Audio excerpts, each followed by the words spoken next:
I'd want to tell you about an experience I had that was very close to death.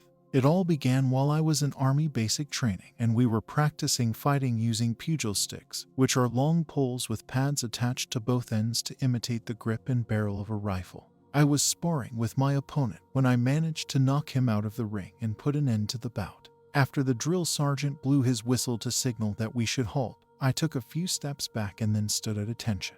My opponent seemed to be having trouble getting back to his feet, but then he landed an uppercut on me, which resulted in a concussion.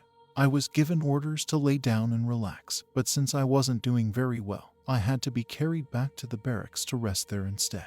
They discovered me asleep in a puddle of my own drool and sweating in the corner of the room when the rest of the guys returned to the barracks. I was first sent to the commander's office, and from there I was ultimately transported to the hospital by ambulance. I was trying to get into the ambulance when I suddenly passed out, and I didn't come to until the next morning.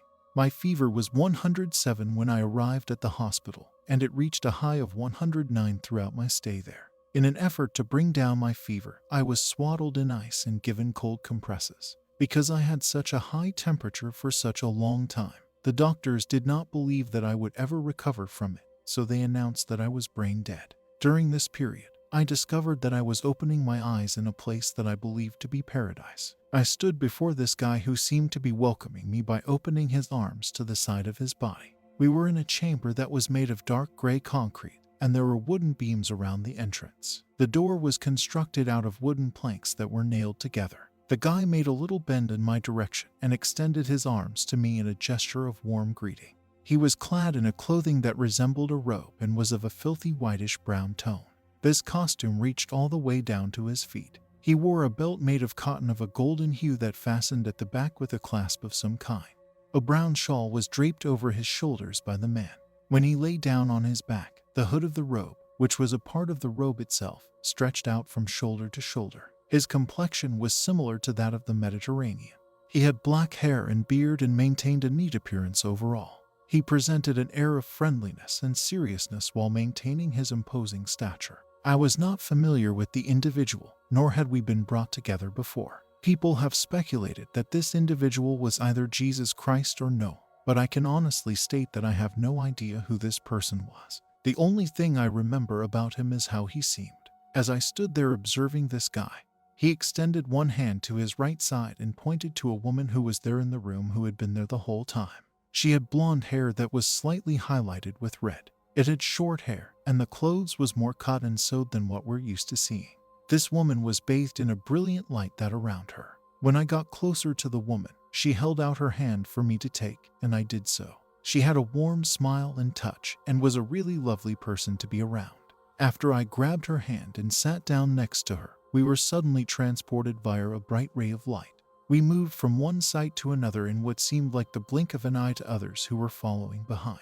The first thing I did was reflect about my life. She transported me to many distinct eras and events from my youth. When I was a youngster, it was shown to me. On the day that I learned that my grandma had passed away, I saw a vision of myself. When I was feeling down, I walked out of the home, around the side of the house, and into the backyard. I saw myself do this from above. As we moved through this bright beam of light, I was transported to a place where we were far above the ground and gazing down on everything.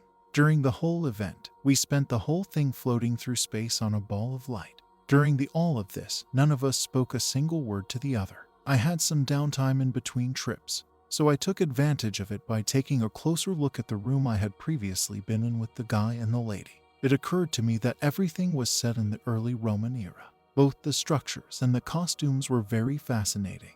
It looked that concrete was used in the construction of the structures, and timber beams were used to support the entryway. The concrete had a dull charcoal color. It seemed as if the roof was made up of nothing more than beams that were covered in shingles made of wood. A column that seemed like marble was really made up of big concrete blocks that were placed on top of each other in one structure. It was a large portion. The walkways through the buildings resembled smooth stones due to the constant foot activity. The majority of people were clothed in simple robes made of fabric, but some of the individuals wore garments that resembled silk and were designed in stunning colors and patterns. It looked that the shoes consisted of little more than leather pads and straps. It seemed as if everyone took their personal hygiene rather seriously. Everyone is eager to make an attempt to provide an answer for some of these questions. Personally, I believe that what I saw was from the historical period of the Bible, and that I traveled back in time thousands of years. It seems as if I traveled across time. My adventure came to an end when I suddenly awoke and sat bolt upright on the side of the bed, attempting to work out what was going on. The nurse arrived at the scene. The specialists in the medical field speculated that I would have remained in a coma till the moment I passed away. The nurse had a smile on her face. When she reached me, she said, "Oh, I thought you were never going to wake up." After completing basic training and advanced individual training, the folks who knew me previously informed me that I wasn't the same person anymore when I returned home. This is one of the things that I have remembered long after it happened. Another explanation is that some way or another, the guy became a part of my body while I was traveling with the lady. It makes me question if I didn't pass away on that day, and whether the person who was me went somewhere else while the soul that had entered this body remained. I can't say that I have any idea. The hands that I see in my out-of-body experiences are really the hands of the man from the Mediterranean who was standing in the room with me during my near-death experience. I feel that I have spoken with him about my existence, which has resulted in some very remarkable out-of-body experience, visions, and visits from God during the last 30 years. Recently, at my most recent encounter with God, I went through a period of waking. He questioned whether or not mankind had the right to continue existing. The guy who lived inside of me said no just as I was ready to provide a response.